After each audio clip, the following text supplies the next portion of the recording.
No other continent burns so dramatically as Australia.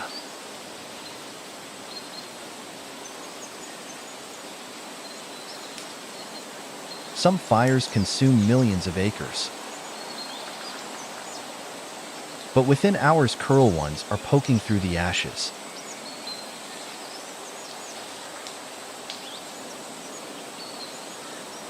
And crimson rosellas that survive the inferno are feasting on roasted eucalypt seeds.